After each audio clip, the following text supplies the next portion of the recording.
Hi అండి, welcome to Aadya's world. ఇది అయితే వరలక్ష్మి వ్రతం ముందు రోజు వ్లాగ్ అండి. ఈరోజు అయితే నేను ఇల్లు అంతా క్లీన్ చేసేసుకుంటున్నాను. ఇల్లు మొత్తం క్లీన్ చేసేసుకున్నాను. తర్వాత ఇలాగ గ్యాస్ స్టవ్ కూడా క్లీన్ చేసేసుకుని పసుపు రాసి పొట్టు పెట్టేసుకుంటున్నాను.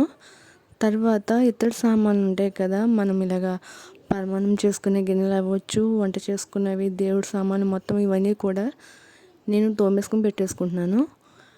ఇవి మొత్తం శుభ్రంగా కడిగేసుకున్న తర్వాత పసుపు కూడా రాసేసుకుని బొట్లు పెట్టుకుంటున్నాను. ఇవి మార్నింగ్కి చక్కగా ఆరిపోయి ఉంటాయి. ఇలాంటి పనులు కొన్ని ముందు చేసేసుకుంటే మనకి ఆ రోజు అంతగా ఎక్కువ టైం పట్టదు. మనం అనుకుంటాం ఇలాంటివన్నీ చిన్న చిన్న పనులే కదా, ఆ రోజు చేసుకుందామని అనుకుంటాం, కానీ మొత్తం ఆ రోజు చేసుకోవాలంటే లేట్ అయిపోతుంది. అందుకే నేను ఎప్పుడైనా సరే ఇలాంటి పూజలు ఏమైనా ఉంటే ఇలాంటి పనులన్నీ ముందు రోజు చేసుకుని పెట్టుకుంటాను. ఇంకా దేవుడి సామాన్కి కూడా పసుపు రాసుకుని బొట్లు పెట్టేసుకుంటున్నాను. అలాగే మన దగ్గర దేవుడి ఫోటోలు ఉంటాయి కదా, అవి కూడా ముందు రోజు ఒక బట్టతో తుడిచేసుకుని వాటికి కూడా బొట్లు అవి పెట్టేసుకుంటే మనకి ఈ పని కూడా అయిపోతుంది. నేనైతే అన్నీ పెట్టేసుకున్నాను. అలాగే ఇలా మొత్తం పెట్టేసుకున్న తర్వాత మనకి కిచెన్లో కూడా కొన్ని ముందుగా చేసుకుని పెట్టుకుంటే వాటి వల్ల కూడా మనకి ఆ రోజు పని అనేది, టైం అనేది కూడా సేవ్ అవుతుంది. నేను మొత్తం ఇలాగ అన్నీ పెట్టేసుకున్న తర్వాత ఇంకా కిచెన్లో వర్క్ చూసుకోవడానికి అయితే వెళ్ళిపోయాను.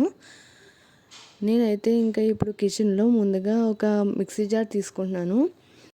ప్రసాదాల కోసం మనం కొన్ని స్వీట్స్ చేసుకుంటాం కదా, దాంట్లో ఇలాచీ పౌడర్ అది వేసుకుంటాము. ఇవి ముందు రోజే గ్రైండ్ చేసుకుని పెట్టుకుంటే మనం ఆ రోజు వంట చేసుకునేటప్పుడు ఈజీగా ఉంటుంది. అందుకని నేను ముందుగా ఇలాచీ పౌడర్ అయితే గ్రైండ్ చేసి పెట్టేసుకున్నాను. తర్వాత బెల్లం కూడా ఇలాగ పౌడర్ చేసుకుంటున్నాను. ఓన్ హౌస్ అయితే పర్వాలేదు, రెంటెడ్ హౌస్లో ఏంటంటే ఇలాగ తెల్లవారుజామున ఇలాగ లేచి ఇలాంటి పనులు చేసుకుంటే మిగతా వాళ్ళకి కూడా డిస్టర్బెన్సే కదా. తర్వాత శనగలు నానబెట్టుకుంటున్నాను. మన్నాడికి తాంబూలానికి, అమ్మవారికి కూడా నైవేద్యం పెట్టుకోవడానికి అయితే శనగలు నానబెట్టేసుకుంటున్నాను. తర్వాత మినపప్పు కూడా నానబెట్టేసుకుని పడుకున్నాను. ఇంకా మార్నింగే లేవాలి కదా పూజ చేసుకోవడానికి.